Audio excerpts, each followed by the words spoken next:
ఇది unfortunate thing. ఆ గోడ పిల్లర్తో కట్టాడా, సిమెంట్తో కట్టాడా, బ్రిక్తో కట్టాడా అన్నది ఎవరు కూడా మేము చూసుకోవడానికి మాకు. ఏపీ దేవాలయాల్లో అసలు ఏం జరుగుతుంది? మొన్న తిరుపతిలో, నేడు సింహాచలంలో. ఏపీ దేవాలయాల్లో అసలు ఏం జరుగుతోంది? ప్రస్తుతం ఇదే ప్రశ్న ప్రతి ఒక్కరిని ఆలోచింపజేస్తోంది. గత కొంతకాలంగా ఏపీలోని దేవాలయాల్లో పరిస్థితులు చూస్తే ఇదే ప్రశ్న తలెత్తుతోంది. ప్రతిసారి దేవాలయాల వద్ద ఘటనలు జరుగుతూ ఉండడంతో ఇది అధికారుల నిర్లక్ష్యమా, లేకపోతే ఏదైనా జరగకూడని సంఘటనలు చోటు చేసుకుంటున్నాయా అన్న అనుమానాలు వ్యక్తమవుతున్నాయి. కారణం ఏదైనా కూడా బలవుతున్నది మాత్రం భక్తులే. కూటమి అధికారంలోకి వచ్చిన తర్వాత దేవాలయాల వద్ద ఘటనలు జరుగుతున్నాయి. గడిచిన 4 నెలల్లో ఇది రెండో ఘటన.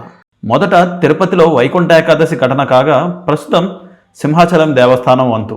కలియుగ వెంకటేశ్వరుడు మరో అవతారంగా సింహాద్రి అప్పన్నను భావిస్తారు భక్తులు. ఈ 2 ఘటనలు ఆ స్వామి సన్నిధిలో జరగడంతో ఏం జరుగుతోందని సగటు భక్తులు చర్చించుకోవడం మొదలైంది. ఎక్కడో స్వామికి తెలియకుండా తప్పులు చేస్తున్నారని, అందుకే ఇలా జరుగుతోందని కొందరు భావిస్తున్నారు. ఎప్పుడూ లేని విధంగా వరుస ఘటనలు జరగడం ఏంటని ప్రశ్నిస్తున్నారు. అయితే మొన్నటికి మొన్న తిరుపతిలో వైకుంఠ ఏకాదశి సందర్భంగా శ్రీవారి వైకుంఠ ద్వార దర్శనం కోసం తిరుపతిలో 8 కేంద్రాల వద్ద టోకెన్ల జారీకి అధికారులు ఏర్పాటు చేశారు. అదే నెల 10 నుంచి 12 వరకు 1,20,000 టోకెన్లు జారీ చేసినట్లు ప్రకటించారు. వైకుంఠ ద్వార దర్శన టోకెన్ల కోసం భక్తులు టోకెన్ల జారీ కేంద్రాలకు చేరుకున్నారు. బైరాగి పట్టెడలోని రామానాయుడు ఉన్నత పాఠశాల వద్ద భారీగా తరలివచ్చారు భక్తులు. రాత్రి వేళ దాదాపు 9 గంటల సమయంలో క్యూ లైన్లలోకి భక్తులను అనుమతించడంతో ఒక్కసారిగా పరుగులు తీశారు. భక్తులు లోనికి వెళ్లే క్రమంలో తొక్కిసలాట జరిగింది. ఈ ఘటనలో 6 మరణించారు. టీటీడీ చరిత్రలో తొలిసారి ఇలాంటి ఘటన జరిగింది. ప్రస్తుతం దీనిపై లోతుగా విచారణ జరుగుతోంది. ఇకపోతే తాజాగా సింహాచలం దేవస్థానం దగ్గర కూడా ఇలాంటి ఘటన ఒకటి చోటు చేసుకుంది. తిరుపతిలో మాదిరిగా ఇక్కడ టికెట్ల వ్యవహారం, పైగా చనిపోయింది భక్తులే. ఏడాదికి ఒకసారి స్వామి నిజరూపం దర్శనం కోసం వివిధ ప్రాంతాలు, రాష్ట్రాల నుంచి భక్తులు భారీగా తరలివచ్చారు.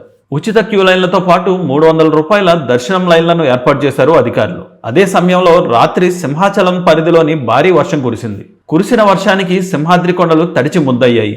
ఆలయం మెట్ల మార్గం వెంబడి 300 రూపాయల దర్శనం టికెట్ల కౌంటర్లను ఏర్పాటు చేశారు అధికారులు. ఈ మధ్యనే మెట్లకు దన్నుగా ఉండేలా రిటైనింగ్ వాల్ ఏర్పాటు చేశారు. ఆ ప్రాంతంలో టికెట్ కౌంటర్ ఏర్పాటు చేయడం తప్పు. పైగా రిటైనింగ్ వాల్ ఫ్లయాస్తో చేసిన లైట్ బ్రిక్స్తో నిర్మాణం చేపట్టారు.